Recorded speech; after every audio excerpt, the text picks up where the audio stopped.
All right, let's get started. Here we are, at the end of week 9. 1 week from today is quiz 3.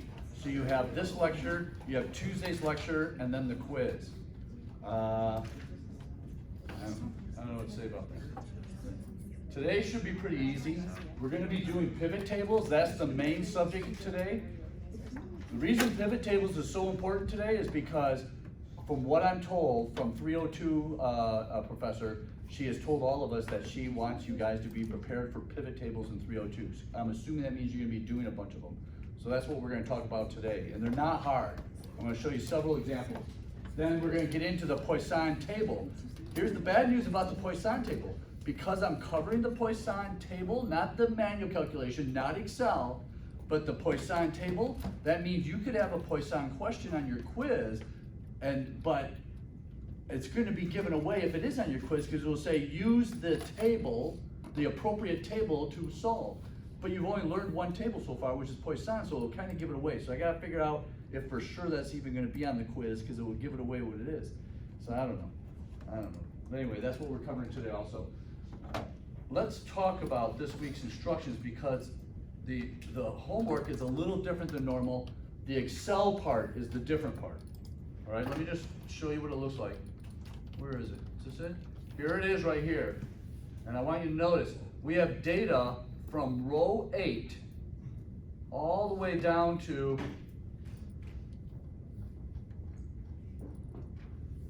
am I there yet? Did I say 517? So over 500 rows of data here.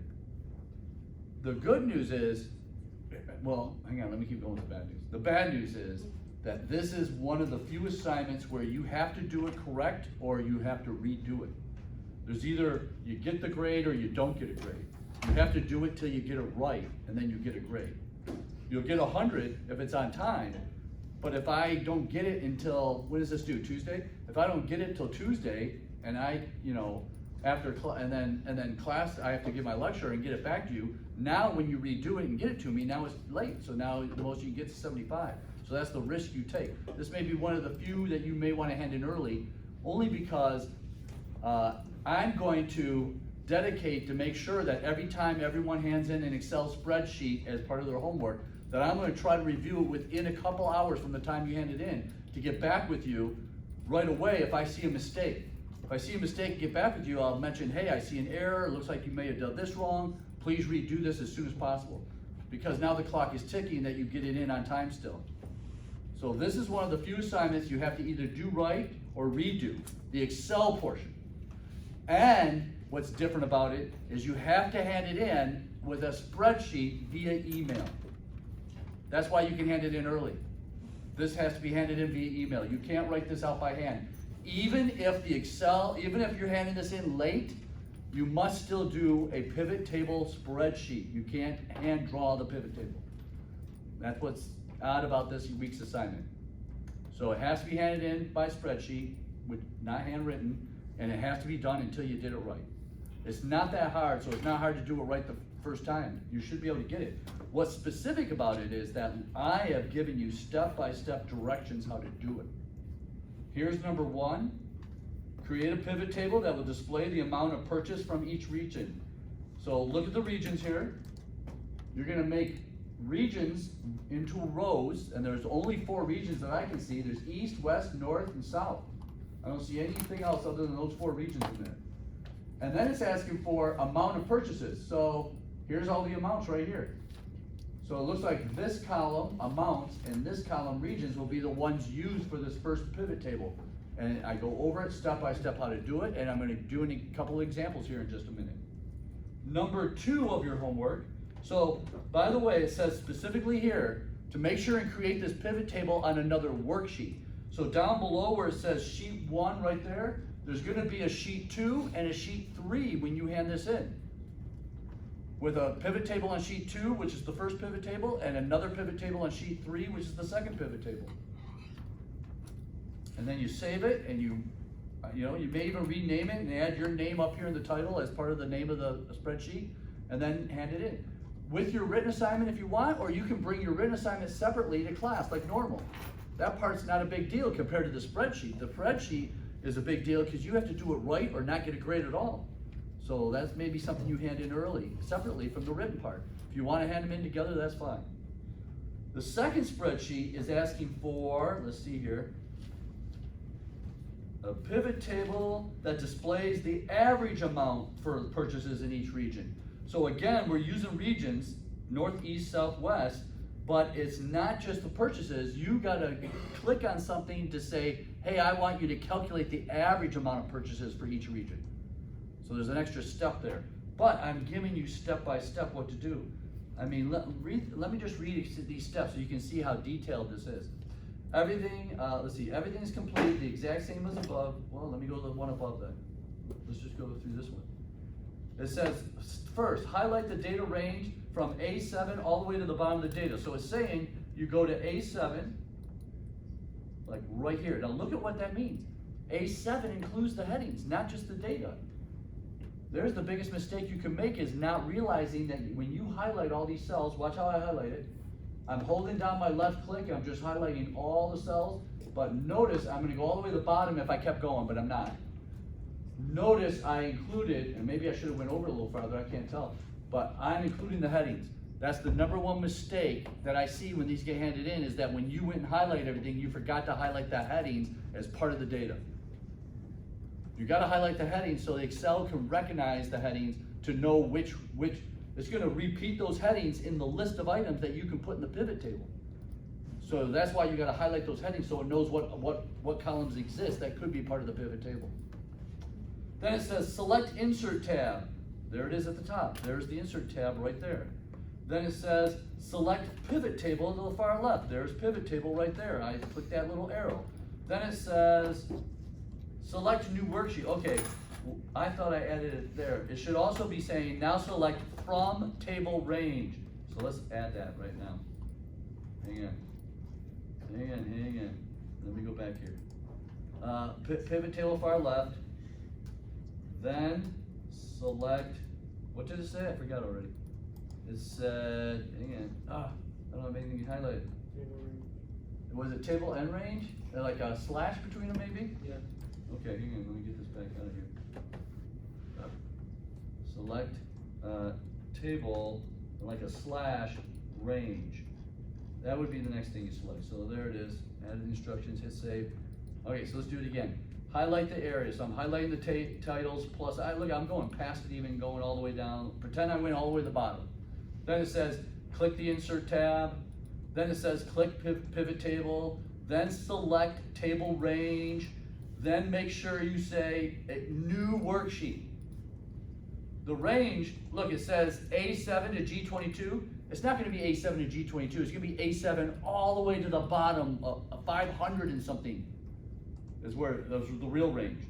New worksheet, when I click OK, look at that, it opened a new worksheet. So now I have sheet number 2, but it didn't put my pivot table there. So watch out, pivot table analysis, and then you want to go field list if your little table doesn't show up, this little table here. And look at all the items, customer ID, regions, payments, source, amount, product, time of day, all the headings that were at the top of each one of those columns are the items in the list. Now I'm not going to show you how to do your homework. Let me get that back out of there. Let me get this. How do I delete this sheet? Hang on, right click. Delete this sheet. Yeah, delete that sheet. There we go. We're back to the original. There we go. Then it says select new worksheet, then OK. When the new sheet opens in the list far right, drag the region down to rows, drag the amount down to values. You're about to see an example how that's done, and then done. And then you're done. It's that easy. So there's your homework. Everybody understand? You're making 2 pivot tables from this data. You're about to learn how to make pivot tables. I'm going to show you some examples. I almost did your first one for you. I just stopped when it comes to doing the last few steps, that's all. Now, also part of your homework is a written assignment that has to do with Tuesday's lecture, which was independent events. So it looks like this. Consider a sample of 200 registered voters, and these numbers should add to about 200, and I think they do. Use the table above, show your detailed calculations answering this question. Look, I'm saying it twice, that's how important it is for you to show your detailed calculations. Show your detailed calculations to answer the question, are the two events female, there it is, that row is female, and candidate A, look at the column for candidate A, independent of each other or not? Now remember, there were 3 different ways to prove whether 2 events are independent or not. You pick any one of those 3 ways I taught you, which is fine. The most common way is using the intersection versus the probability of one event times the probability of the other. And if the intersection, I think, equals those 2 times each other, then yes, they are independent. You got to remember to answer after you show your work, whether you're going to show how you calculated the intersection, show how you calculated one event, show how you calculated another event, then take those 2 events, show the answer and calculate them with each other, show how they're either equal or not equal to the intersection, but don't forget to say yes or no, whether they're independent or not. What is your conclusion after all that? Yes or no, are they independent or not? Yes, they are independent, or yes or no, these 2 events are not independent. Don't forget to answer that question. That's the only written part right there. So it's the whole homework of those 2 pivot tables and this one. Is there another question? I think this is the only question. Yeah, one question written. Everybody understand the homework? All right. Will it take less than 40 minutes this time? I don't know. It might. I think this independent, trying to show me all the work to prove whether these 2 events are independent or not, could take you at least 15, 20 minutes by itself, I think. Because you got at least 3, 4 calculations to do. And you got to show the detail for each one. All right, everybody understands what's due this week. Let's get into it. Let's go to this document right here. Okay, so this goes hand in hand with this spreadsheet. Let me open the spreadsheet up. This example pivot table right here. Now, I posted this step-by-step detail how to do it because it's almost just like your homework. Highlight the data range, it says. Then it goes, select the insert tab. I showed you a picture right there. Then it says, select new worksheet. I'm showing you a picture of selecting new worksheet. These instructions on how to make this practice pivot table are just like doing your homework. I mean, it couldn't be more step-by-step, making sure you understand and do it. So, here's the next one, showing you the pivot table, showing you the little dialog box on the right. And then here it is again, moving the values down into the correct boxes, which I'm about to show you how to do. And moving the other one down. And then there's the ending pivot table right there in the result. So, let's do this one. Here it is. Whoop, is this it? This is not it. There it is. Okay. So, what do we want to make a pivot table to do? Let's take a look here. I don't know what we want it to do. I think it's, we can have it do anything we want. I'm going to follow these instructions for the first one, but then we'll do a different pivot table, maybe something else that's on here. It says, highlight the data range. Okay, don't forget to do the labels. I'm up at B8. Wait, let's make sure there's nothing in row 8. Nope. Okay, so B8. I'm holding down my left click, highlighting all the way to G, and I'm going all the way to the bottom, which would be how far? Right there. All right, so B8 all the way to G28. I let go of my left click. It's now all highlighted. Go back up to the instructions. It says click the insert tab, then the pivot table, then select table range. Click the insert tab, pivot table, from table range. Now it opens up this dialog box. There, I want to make sure that the table is from B8 to G28, so that's correct. I want to make sure it says new worksheet. We're going to worksheet, sheet 2, or 3 in this case, because 2 is already open, it looks like. Then click OK. There it is.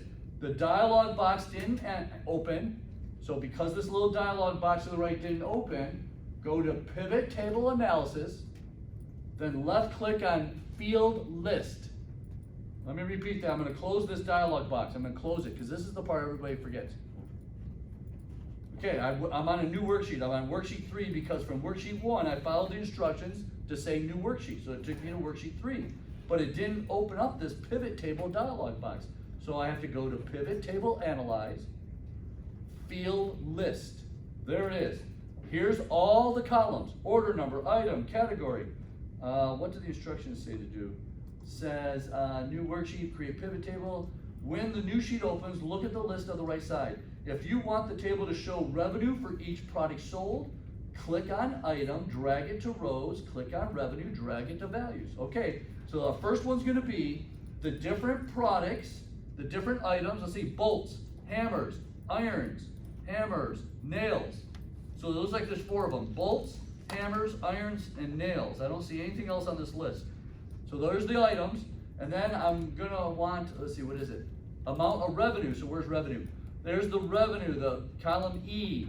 Those are the 2 I'm gonna use for this first table.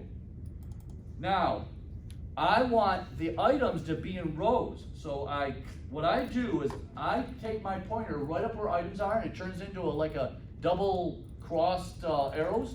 Everybody see that? I left click, but I hold the left click down, and I drag items down to rows, and then I let go. There they are: bolt, hammer, iron, nail. The items show up in rows. Now, what is it I want to know about these? I want to know how much revenue they brought in. So I left click on revenue right here, and I'm dragging it down to values. This will now show the revenue for each item. There it is: $858 in bolt, $2,784 in hammers, $3,626 in iron, and $1,250 in nails. A total of $8,518. And that's it. Now I just close the dialog box, and if this were the assignment, it's ready to hand in. And this is, boom, you hand this in. But you know, I'm gonna tell whether you copied or paste this, or if you really use the dialog box, because I'm gonna be able to open up, I'm gonna be able to see whether you truly move these fields down here like you're supposed to. You know, I'm gonna look to see if you're the last one to use the spreadsheet. You know, I want everybody to do their own. This is too easy not to do, and you've gotta know this for 302. So you just file save and send you a link? Yeah. And maybe change the name, put your name in the name or something, or do something so I know it's you, I guess. But yeah, save it, and then you're gonna email me the spreadsheet. Just attach it to an email and email it to me. But you gotta make 2 of them. I wanna make another one. Let me go to sheet 1. It's still highlighted, all right? Let's go with, let me think here. Let's figure out average revenue for each category. We got supplies, tools, other. I don't see any other categories. Supplies, tools, and others. And I want to bring up not just revenue, but average revenue. So watch how I'm gonna do this. I'll pretend I just highlighted it. I'm going to insert. I'm going pivot table. I'm going from table range again. I want to do new worksheet again. So when I click OK, a new worksheet's gonna open. Oh, the table showed up this time. There it is. This time I want to do categories in rows. So I drag it down there to rows. And then I wanted to do revenue, but I wanted average revenue for each category. So I'm gonna drag revenue to values, but notice, same amount of money, $8,518 when we did items. But this time we have 3 categories: other, supplies, and tools, but it's the same amount of revenue. But I said, I don't want just revenue. I want to know the average revenue for each item that was in other, or supplies, or tools. So watch how I do that. If you go down to values, the item you put in there has this little pull down arrow. You open it up, and you go to value field settings. Let me repeat that, because this is part of your homework. One of your homework assignments are asking you not just to give the value, but to do something to it. And I don't remember if it says average value or what it is, but it's maybe average. So again, once you take the item out of up here and you drag it down to values, you can change the amount of value. The way it calculates values by opening this up, value field setting, and then you can have it do the sum, you can have it do count, you can have it do average, you can have it do max, you can have it do min, you can have it do by product, count numbers, standard deviation, you can do the variance, all these different things. But I believe all I was asking for in this particular case was the average amount of each item sold in each category. So I left click on average, then I left click on OK, Watch how the numbers change. The average amount of the items sold in other were $453.25. The average revenue for each item that was sold in supplies was $421.60. Tools, $397.71. And then the average of all the items that were sold averaged about $425.90. Did everybody see how I changed the values? All right, let's do something else. Again, I want to, I didn't mean to do revenue. If you unclick it in items, gone. If you unclick category, now it's gone, and you're back to a blank pivot table. This time I'm going back to items. Now because I put items in rows, I bet if I left click in the box instead of dragging it, it might put it in rows automatically. And sure enough it did. But you know what? I don't want it in rows. I'm gonna unclick it. I wanna drag it now and put it in columns. Look at that, I got bolt, hammer, iron, nail across the top this time instead of down the left side. Got it all in columns. And I wanna have, again, I'm gonna go with revenue. Put it in values. This time I put the values across underneath the headings. But again, it adds up to $8,518, but it was $558 for bolts, $2,784 for hammers, and so on. I want to know this time how many hammers I sold, how many bolts I sold, instead of how much. So I go to sum of revenue, I left click on the pull down, value field settings, and change it to count. If I change it to count, it's now going to go to that same column, but count how many of each one was sold. 3 bolts, 7 hammers, 8 irons, 2 nails. There were 20 items sold. Can everybody make a pivot table? Because I got another example. You guys are looking hungry. By the way, we have to support that new little food thing. It was such a big deal to get that open. So I've been buying a bagel every morning. Just get a pack of gum or something. So it's here again next semester. This is like a tester. It's only open Monday through Thursday. It's been a long time since we've had food on this camp. This is my 3rd year here, and that was never open until just now. That was my 4th year. I forgot. I transferred here from Flint after 17 years or something like that up there, and that's never been open. I didn't even know that space was there. It just looked like a little thing, a gate that opened up, and I didn't know it goes through to the other side. And it looks like they used to have real food there. Has anybody been here more than 4 years ago? No, impossible, right? All right, let's check. All right, let's look at another pivot table. We're going to this web pivot table I opened up right here. This is a good example of a table of data, because look at how many rows. It starts out, the headings are in row 1, so the data starts in row 2, but watch this. I'm grabbing this and pulling it all the way down to the bottom. 4,001. So there's 4,000 rows of data here. I'm gonna highlight all of it. Here we go. Again, you gotta get these headings. You gotta have the headings included in your highlight. Now, I know there's probably an easier way of doing this, but look at what I'm doing. I'm just gonna put it down here to where I'm already, did it stop? There, it's going pretty fast. 2,000, 2,500, 3,000, almost, 3,000. We're almost there, highlighting all the data. 3,500, 36, 3,700, 38, 39, here it comes, there. Oh, I missed the last roll. Am I gonna pull this down? Oh, that was lucky. Oh, look what it did. Okay, forget that. There. Now, can I pull this down? I'm just going with this data. Pretend like we did it all. What the heck? Okay, what's the next step? Come on, you guys, what's the next step? I highlighted the data, what should I do next? Insert, that's right, I heard someone say it. What should I do next? Pivot table, that's right. What should I do next? Table range, very good. What should I do next? Okay. Are you sure? What about the range? Let's check. A1 through G, 3,995. No, we're off by 5? It was supposed to go to 4,000. I didn't realize we're off by that many. Anyway, we can't fix it. Pretend we did it. A new worksheet, right? New worksheet. Is the details gonna open up? No. Yeah. So how do we open it? Whoops, I almost showed you. Pivot table analysis. You gotta go to pivot table analysis, that's right, then what? Pivot table. Field Nope. list. Not pivot table. Field list. Field list, far right, top. There it is. Here's all our things. What do we wanna do? Let's go back and look at this. What do we got here? Whoops, I gotta get to the top.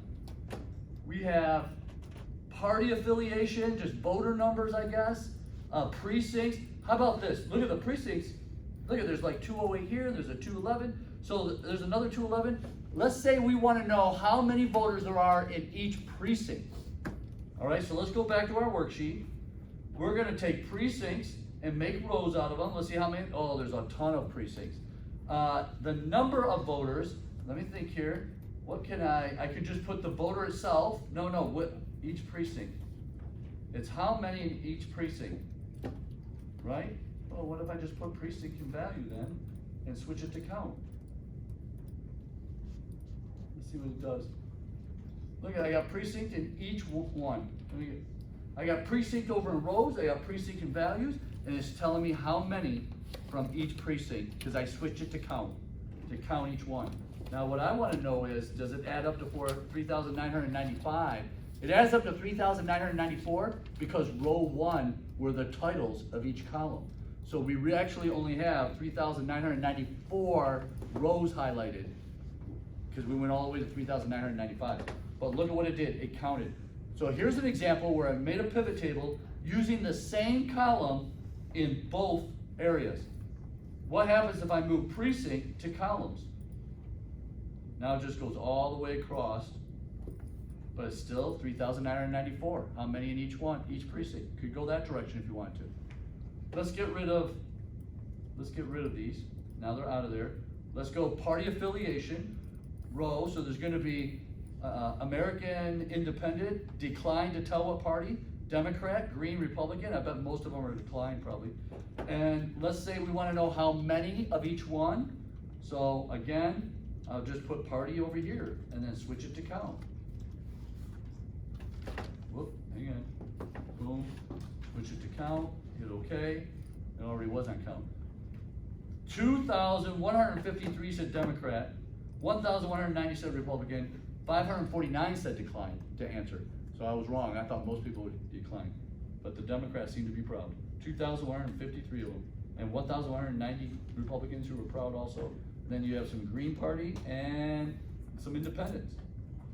Notice I used the same column, party, and turned it into count of party. And I put them in rows again. Okay, that is all I have for pivot tables. If you guys feel confident you can make pivot tables. Anybody have the homework done right now? Very good, Tom.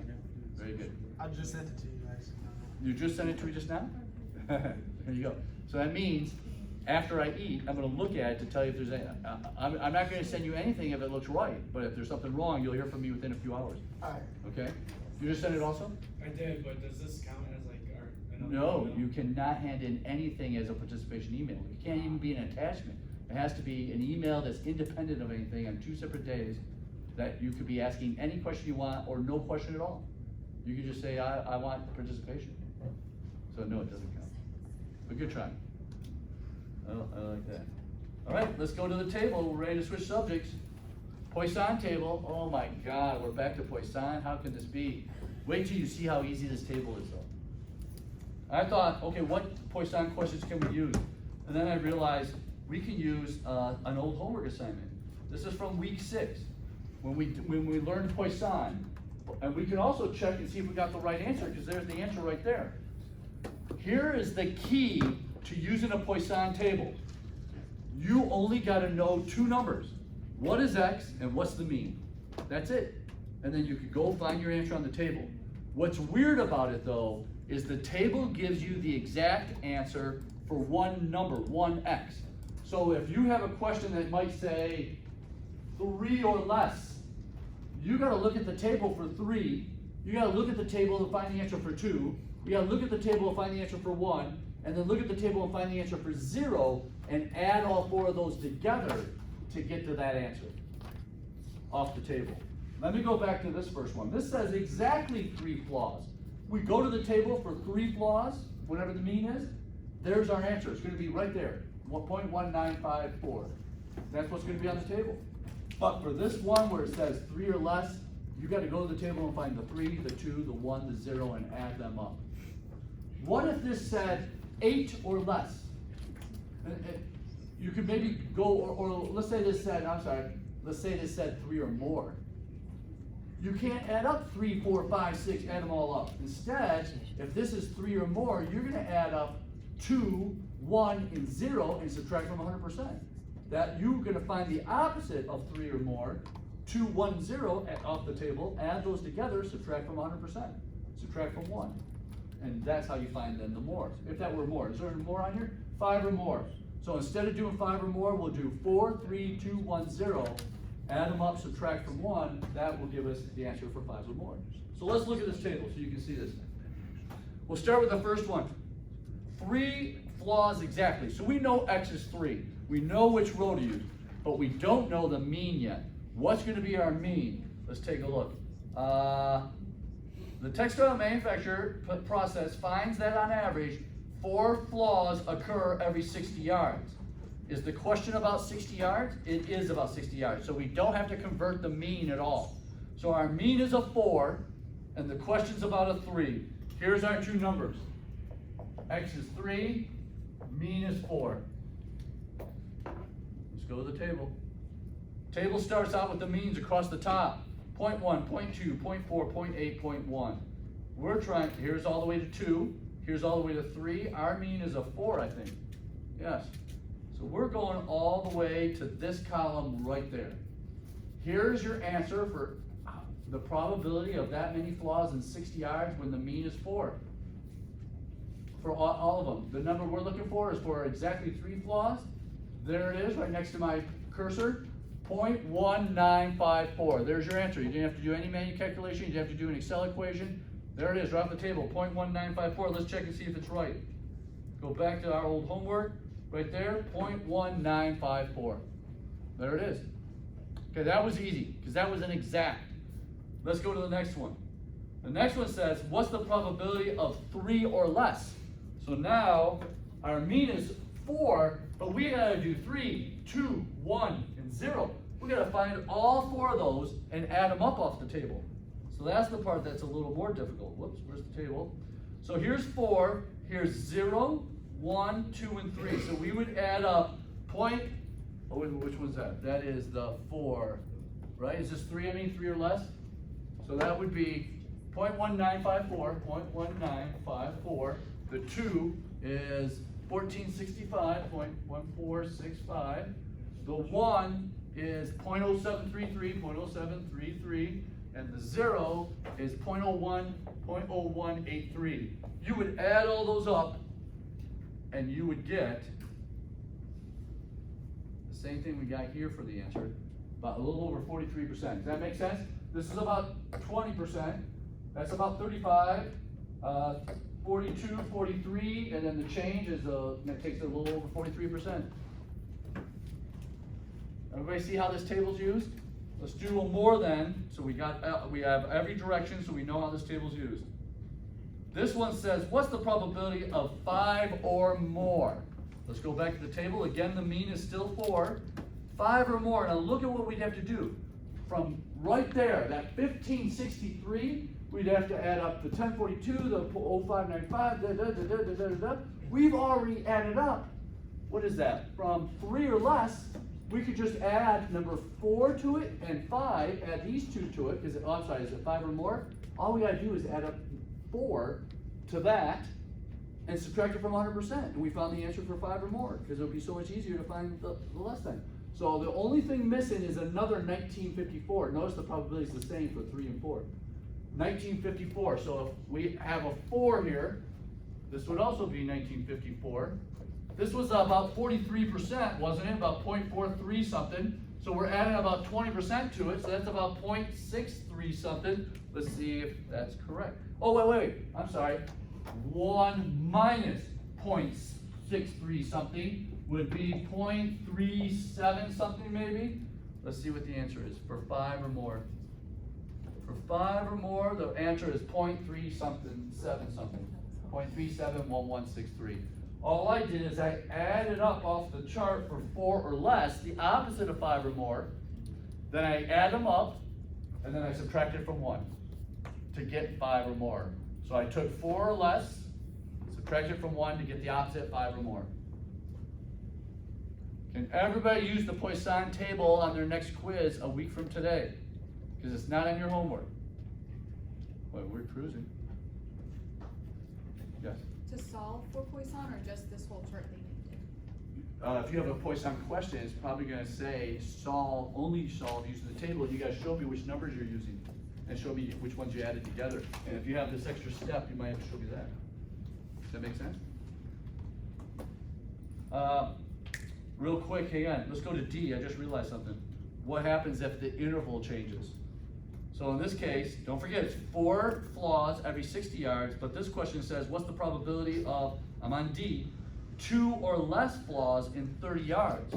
So this is asking for X is 2 or less, 2, 1, and 0, but the mean is not 4 because it says 30 yards. The mean is 4 flaws for 60 yards. We gotta switch this to a 2. So then we would go to the chart, and now I'm going up to the 2. There's the 2. We're trying to find the probability for 2 or less. So here's 0, there's 1, there's 2, so 0.27. So we got 0.2707, 0.2707. I know both of those were the same. And then 0.1353, I think that says for 0. There you go. You add these up, there's the probability for 2 or less. Is that what the question was on that one, 2 or 2 or less on this? I gotta make sure I remember that. It was 2 or less. It says the probability is 0.67. Let's add these up. 27 and 27 is 40, that's 54 right there. 64, 65, 66, 67. 0.67 ... something, and the answer is 0.676676. So you can see how this table is much easier than manually calculating Poisson. And I don't know, almost as easy as using Excel. A little harder because if you have to do less than or greater than, you got math to do. Excel, I guess, would be the easiest. But now you know how to use the Poisson table. All right, what else we have on our subjects here? I wanted to do this real quick. I want to make sure that we can tell the difference between Poisson and exponential. Bats can consume an average of 10 mosquitoes per minute. What's the probability that the time between eating mosquitoes is less than 15 seconds? Why is this exponential? Because the between eating mosquitoes less than 15 seconds. The question's about an interval, not how many mosquitoes in 15 seconds. That's why it's exponential. Now, 4 flaws every 60 yards of material. What's the probability of three or less flaws in a 60-yard piece of material? And that's Poisson, because it's asking about the number of flaws for the interval, not about the interval. If this would have said, what's the probability of 10 yards between the next 2 flaws, now that's exponential. Real quick, we did this one already. It's asking for 3 or less. So this is, when we solved this right here without this, that was that question right there. The next one. On average, there are 5 potholes every 6 miles of a particular highway. What's the probability of 4 potholes in a 6-mile section of this highway? Poisson or exponential?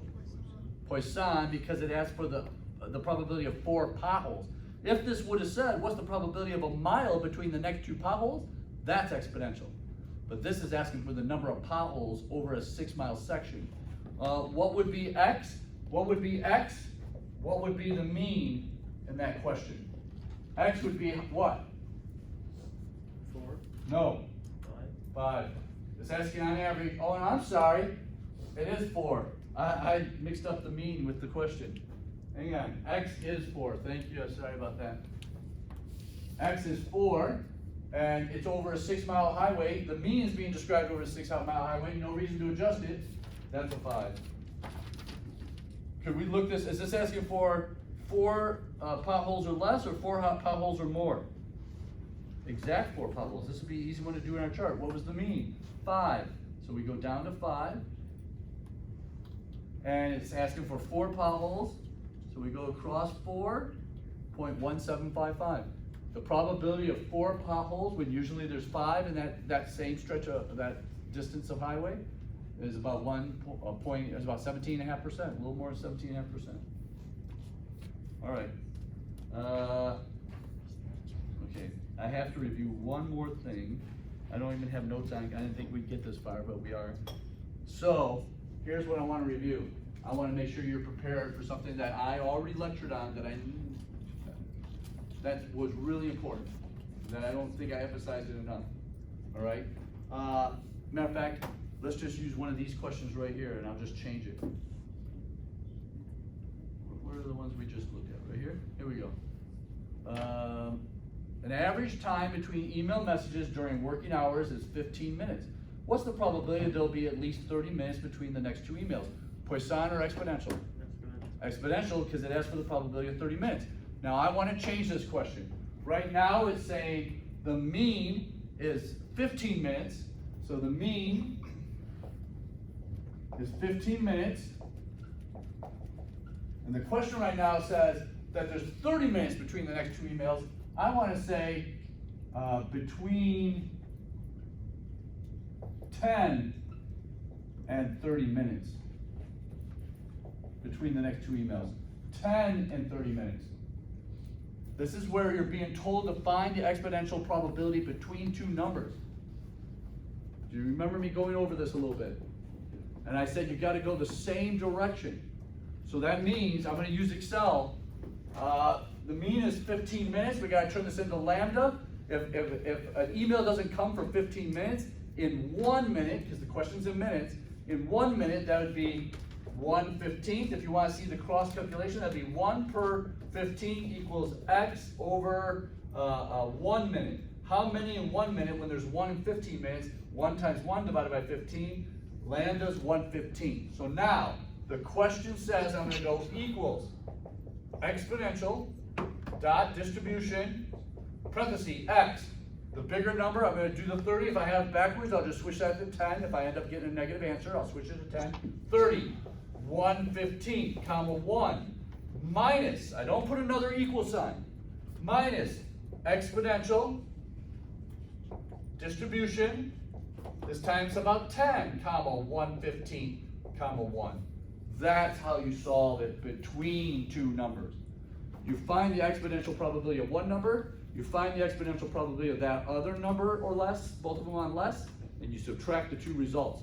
If I was asking you to do this manually, you would manually find it for 30 or less, manually find it for 10 or less, take those 2 results and subtract them.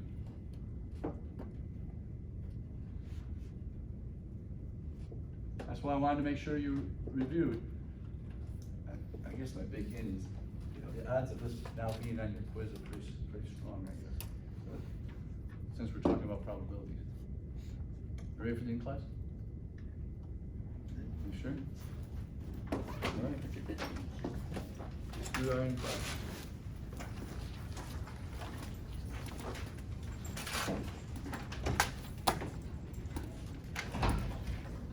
Today's in-class involves a spreadsheet that you got to look at while you're doing